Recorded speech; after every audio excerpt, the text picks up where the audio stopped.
was desperate, at the time I was 17, 18, unemployed, and I was desperate to get a break. And I knew that if I did get a try, I would grab the chance. I think it was always going to be boxing. The minute I stepped into the gym as a 10 or 11 year old, boxing just took hold of my heart straight away. I love everything about the sport of boxing.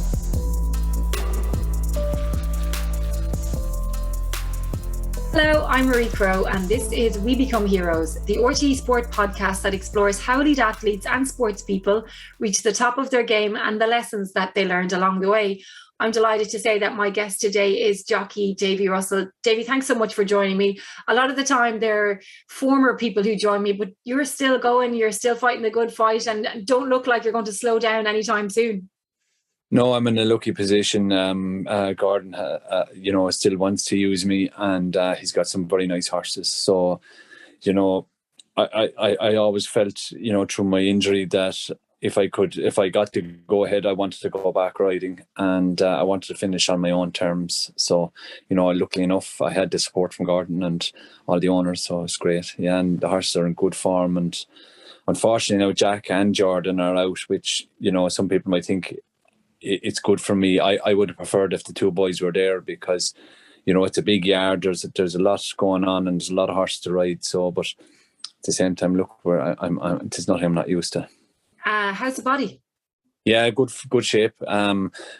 Just getting stronger and fitter the whole time. Only just really getting into fitness now. I know I'm back, kind of a couple of months, but it just does take that little extra time to get race fit, proper race fit, So I only started on a couple of rides a day, and now I'm kind of up to 5 or 6 rides a day and well able for it. Do you approach things differently now? Like, I mean, anyone that's just listening on audio, it looks like you're resting on a bed there. Do you incorporate kind of more recovery and things like that into what you do, or are you still the same as you were 20 years ago?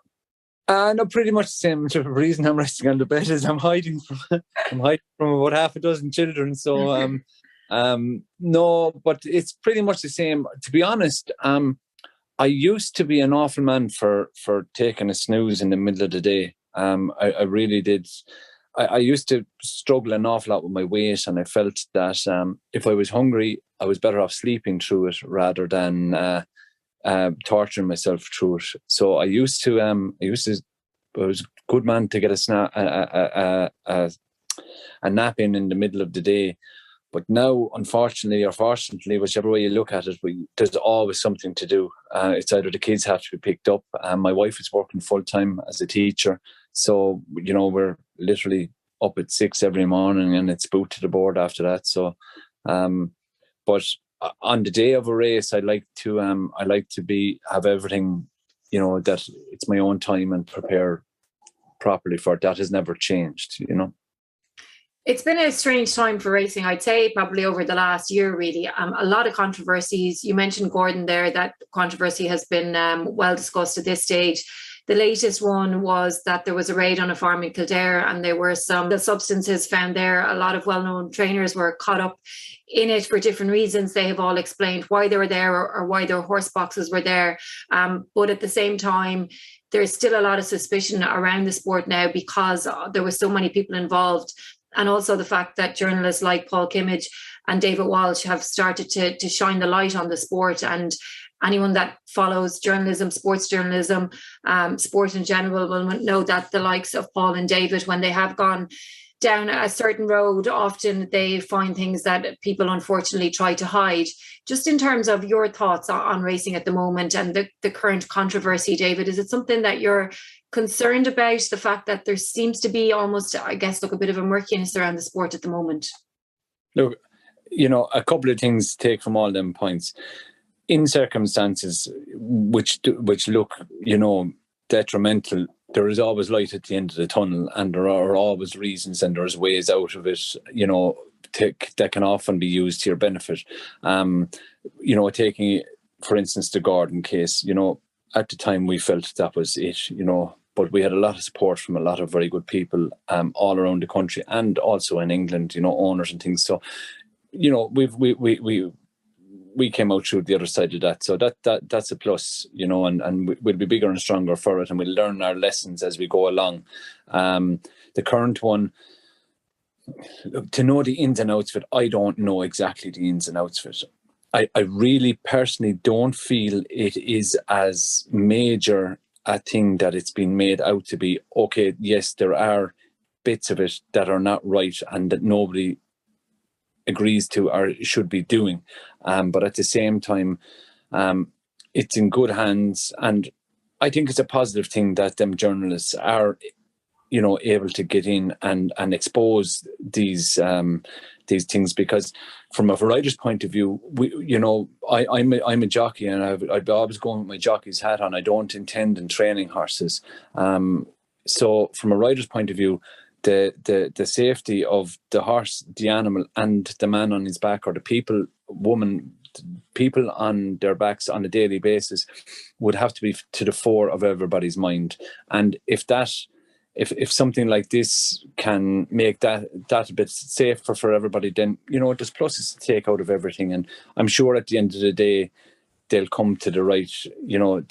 Once everything is out in the open and we know exactly what's going on, then we'll know more about it. It's just at the moment it's a little bit it's just not clear what exactly is going on, and I would like to wait and see the exact what exactly is going on behind the scenes. Would you be confident that most things, pretty much everything, is above board in racing, Davy, or are you concerned that maybe there is some underhandedness in the sport as well? Look, from my experience, I've never come across anything that has put, the sport in jeopardy, as in, steroids and all of that carry on. It's widely used in other jurisdictions because it's legal. In Ireland, I haven't come across it. I haven't felt that any horse that I've ridden on one day is any better on another day. They all seem to be the same type of animal. And I just feel that, I would strongly, strongly, strongly be of the opinion that if someone is using something that is what we'd call, dangerously illegal, I think you throw the book at them people, and that's it. There should be zero tolerance on it. But then there's horrible things that people can get caught up in that, are genuinely unaware of what they're doing. The likes of, for argument's sake, you can put Sudocrem on a 2-day-old baby. You cannot put Sudocrem on a horse because it fails the test. So, it's not as clear cut as people are making it out to be. So, and for them, take all them things on board, I'm confident that, people are definitely trying their best not to break the rules.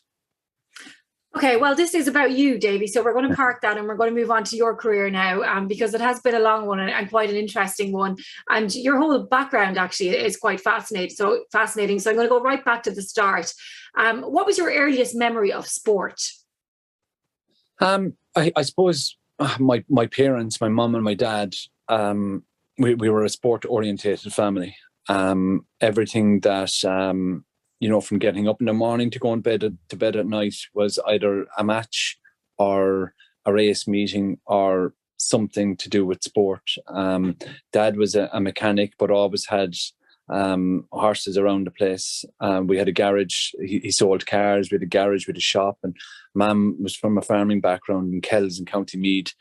I had the most outstanding rearing where we lived, because we had the beauty of living on a farm in a town, and I had the best of both worlds.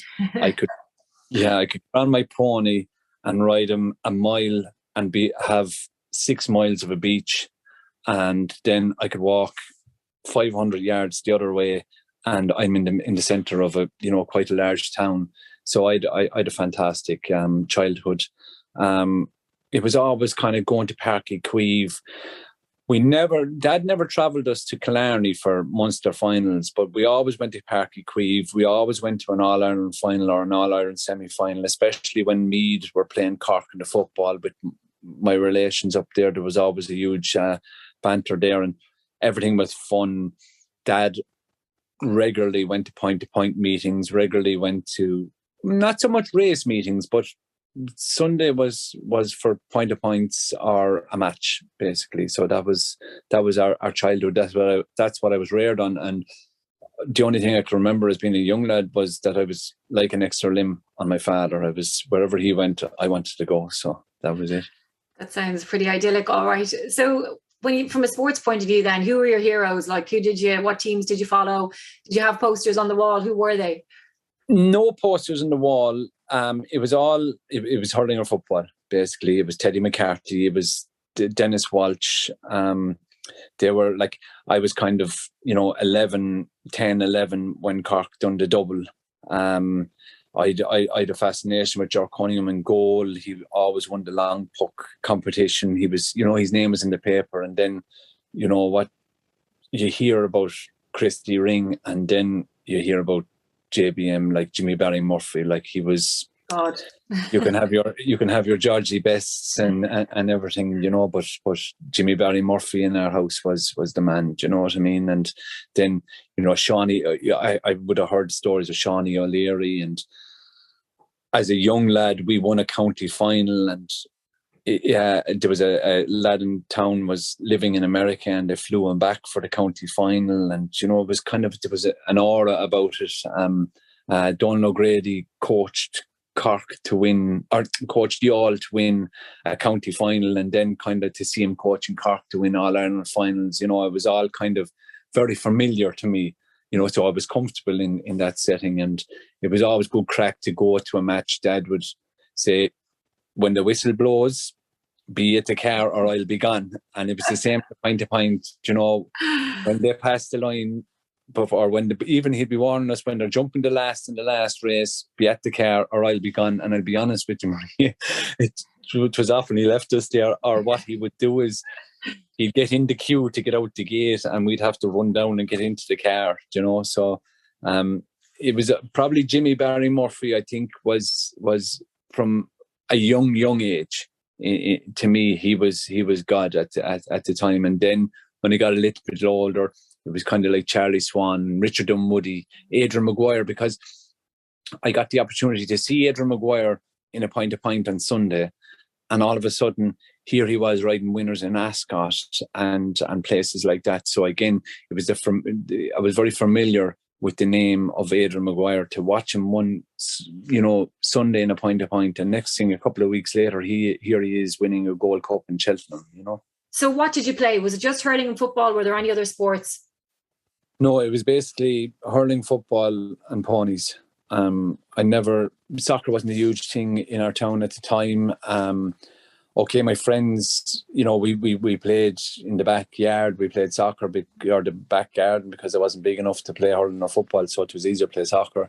But never any huge interest. Didn't follow any particular team.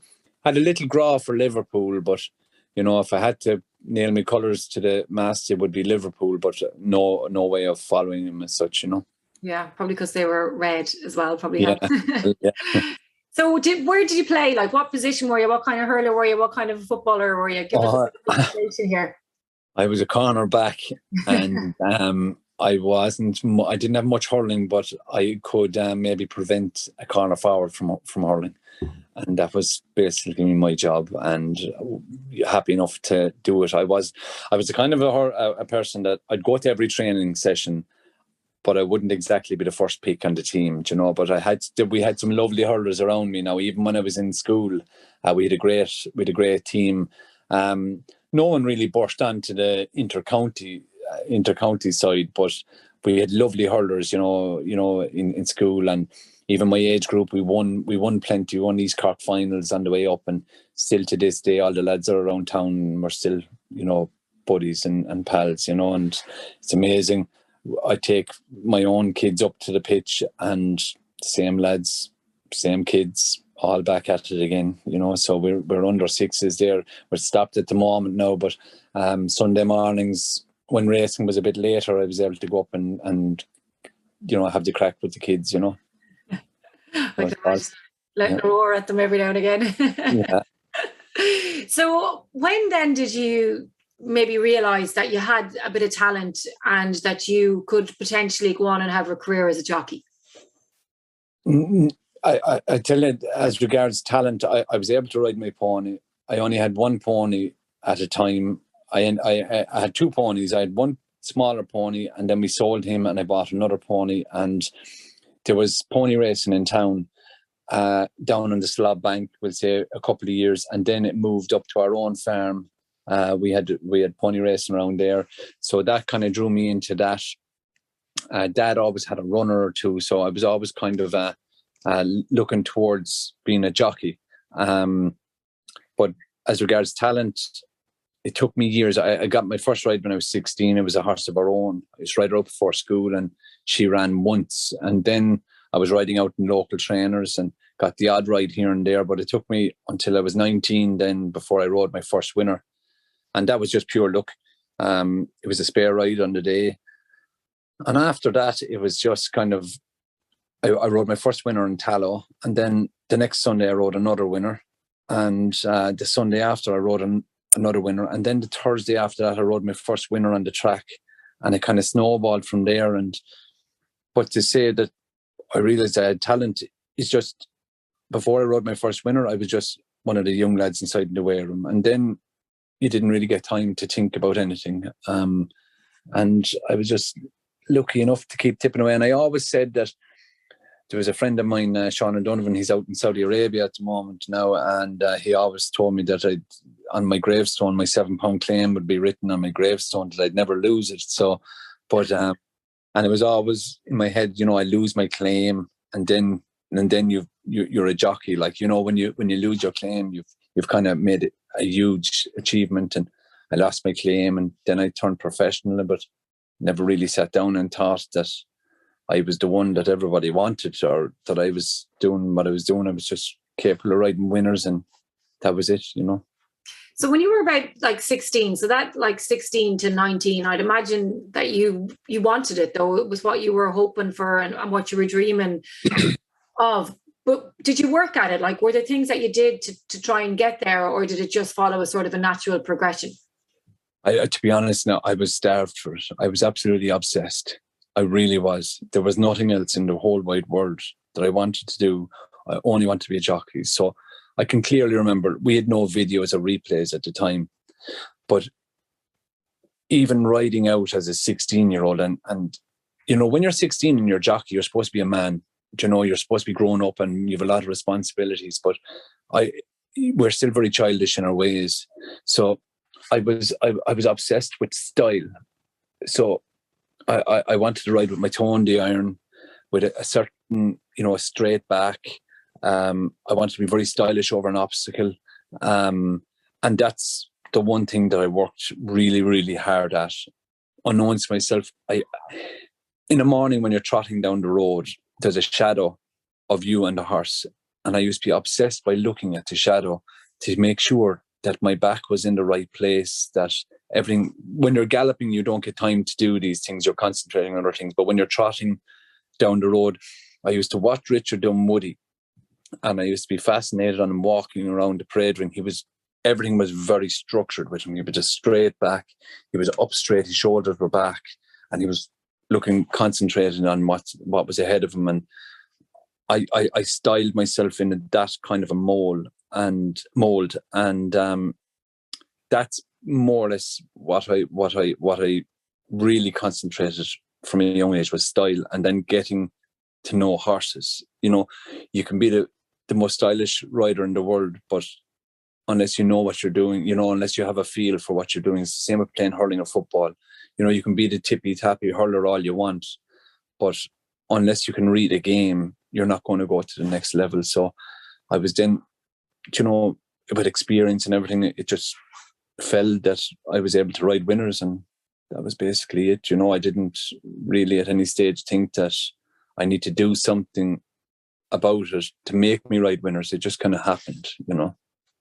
That's pretty phenomenal, though, when you think about it, because there's so many people who would dream and are still dreaming about being in that situation where it's just something that you that you just do, ride winners. Yeah, and I'm always saying it, that, you know, the more thought you put into things, and the more you think about it as a young, I would always be of the opinion for young kids is just to let it flow. Just go with the flow with a smile on your face and enjoy it. And it'll either happen. And then you'll get to a stage that, look, you have to work really hard at it. Yeah. But when you're starting out, unless you're enjoying it, you're wasting your time. Because when you have to work at something that you're not enjoying, that's really, really difficult. So I first and foremost really loved what I was doing. And then the work, to say I worked after that, you can say I worked, but it didn't feel like work, if you know what I mean. It was all very enjoyable. I suppose the one bit that did put a dampener on it was my weight. And look, I was always of the opinion that if you're going to do something, you want to go at it flat out and do it properly. And I probably could have overdone the weight thing. And it just put maybe a bad taste in a lot of people's mouth, the way I behaved myself. But that's for another day. But what do you mean, though? What do you mean by that? Well, I starved myself basically to become a jockey, and I felt then once I was there, I had to keep doing that. And when you mature and you look back on it, then there was nobody put pressure on me to do it. It was myself. It was all myself. It was all myself putting the pressure on me to do it, and I just was inside in a little bubble and couldn't see outside it, and my attitude and my behaviour was very much affected by the way I was going about things, you know.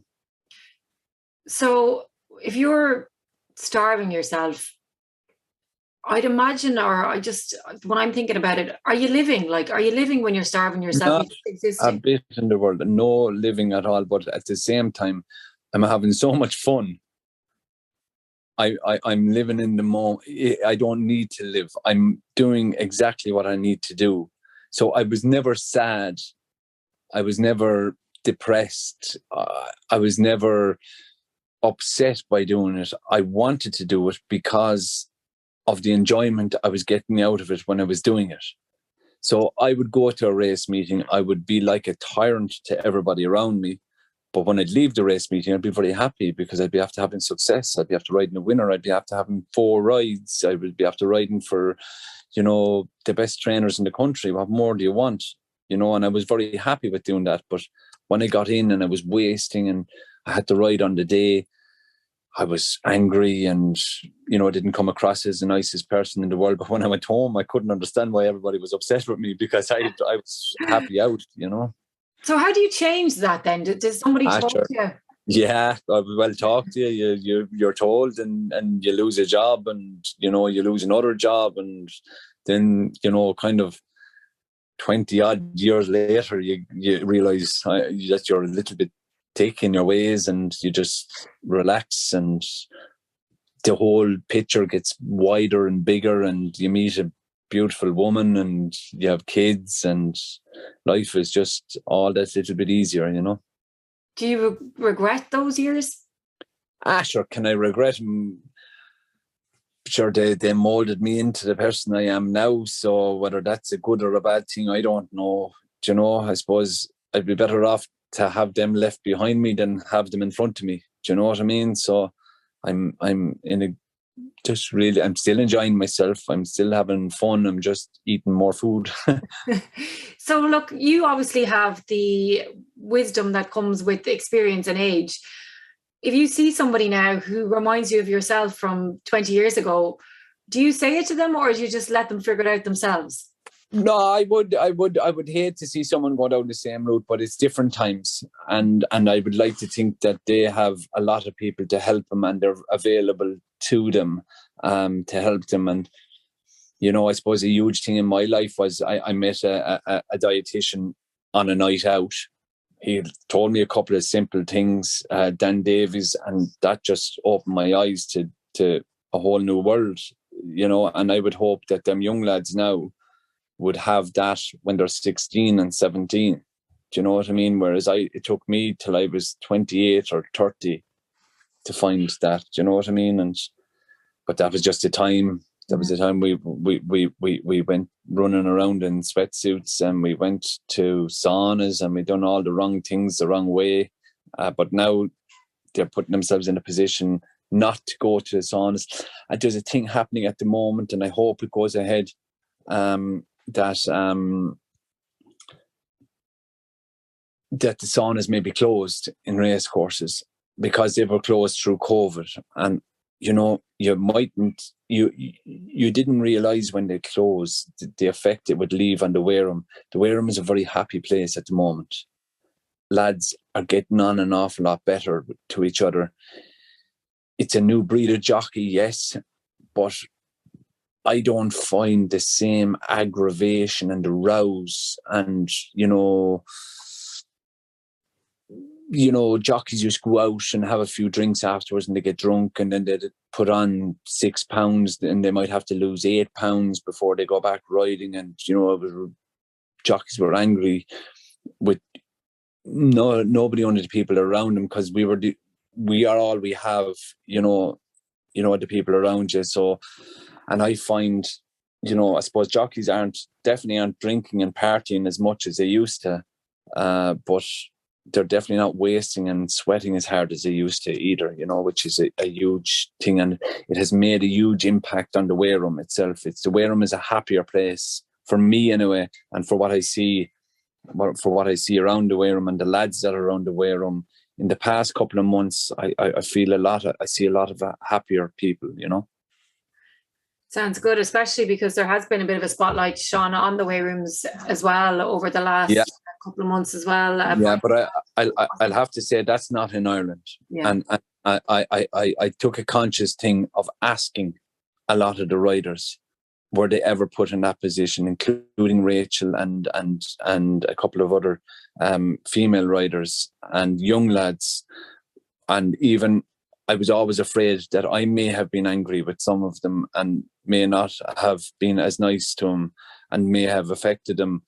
And they clearly have come back and told me that they have never experienced that. So where you associate the Wareham as a jockeys as one, and we would like to keep it as one, as in the both countries. But from an Irish point of view, I my own personal experiences, I was never bullied. Okay, yeah, I was given out to and shouted at, but you take that in whatever way you take it. I took it in a way to try and learn.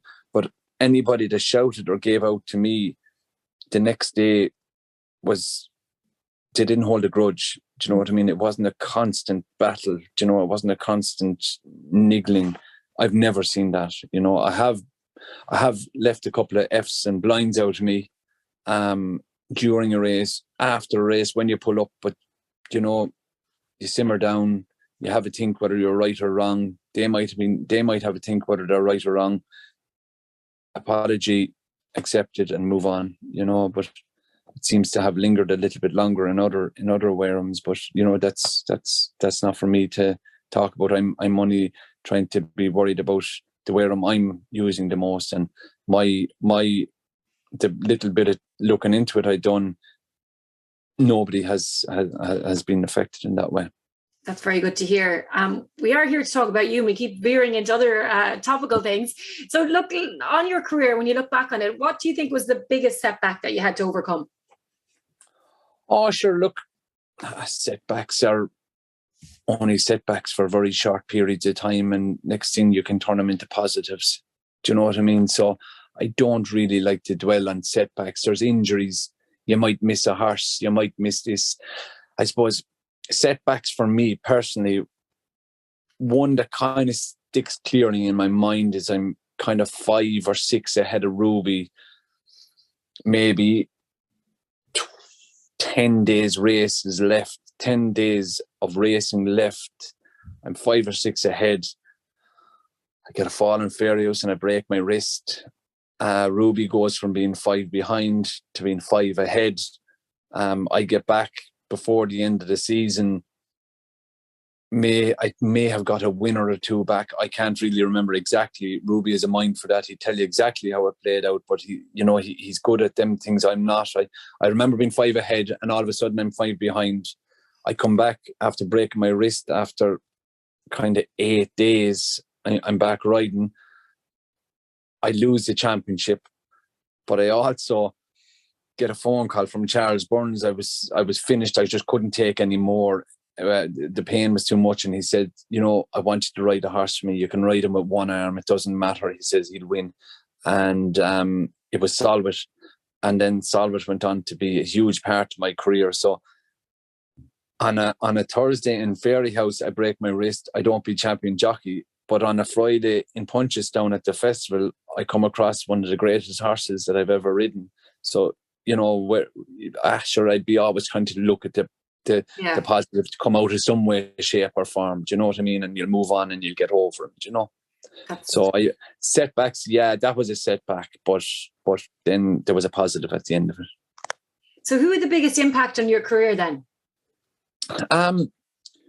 Look, I suppose from a young age, my parents gave me free rein. They let me do whatever I wanted. I was blowing Eugene O'Sullivan's, who gave me huge support, himself and Fiona gave me huge support.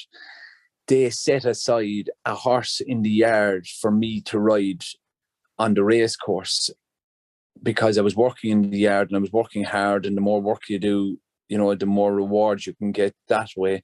So they said, and I got loads of experience, and whether that counts as one of the things that sets you forward. But there's loads of people in my career, like, from the early days to right now, like Gordon is a huge help to me at the moment. And then I have a very, very close friend in Peter Vaughan, who's a big help. And then my parents, just to they trust in me that I was doing the right thing and I was going in a direction. I didn't know what direction I was going in, but they were happy that I was going in the direction that wasn't wrong anyway, So, yeah. When you think back on everything that you've achieved and think back to when you were a kid and the kind of jockey that you wanted to be and what you dreamed of, is there one performance, do you think, that defines everything that you're about? Sure, I don't know.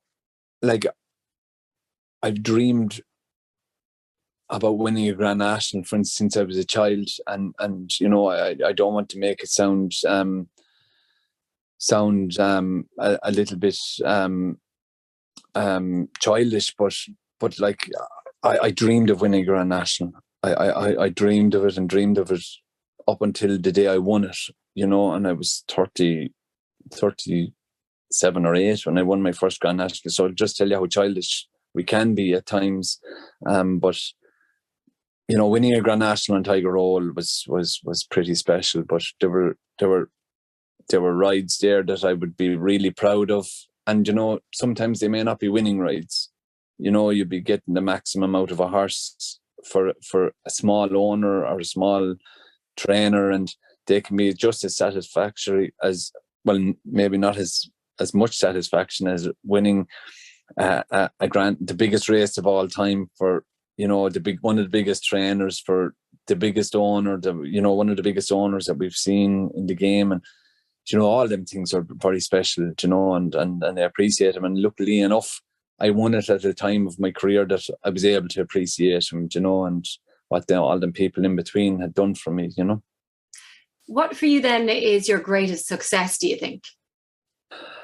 Sure, I suppose it would have to be Tiger. Do you know what I mean? I'm proud of my Cheltenham record. It was unfortunate that I broke it.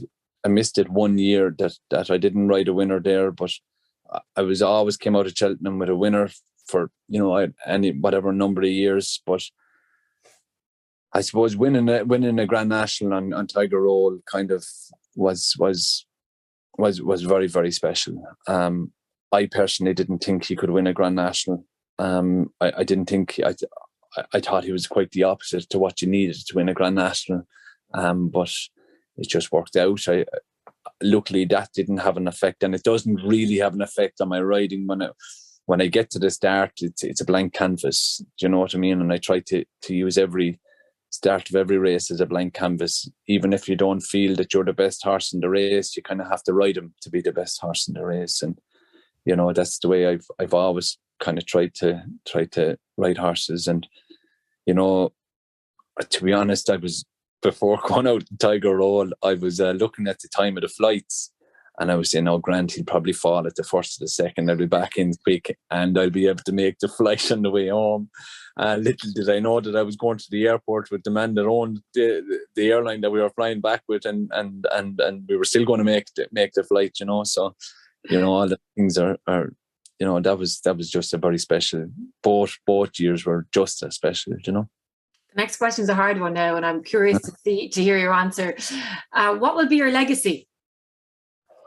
Oh, sure, they're running around the kitchen there at the moment. So, look, I just love being around horses, and I'd like to. I don't know. I'd like. Sure, look, there'll be a new generation in 10 years' time. They won't remember me, and I'm well aware of that.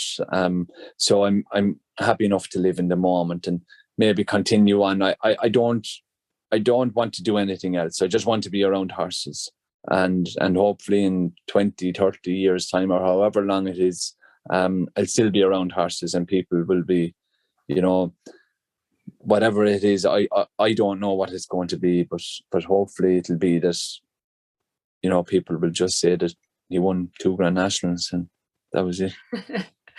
You still have some more in you yet, though. So there is.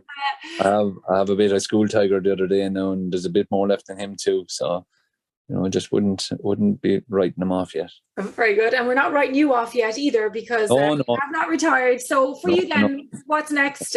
Christmas is coming. You're going to be busy, no doubt. Yeah, we've a busy couple of weeks. Look, sir, we've Navan, and there's some big races in Navan. We've Fairy House. There's some, you know, there's a huge card in Fairy House, and then that leads into Christmas, whether it be Limerick or Leopardstown.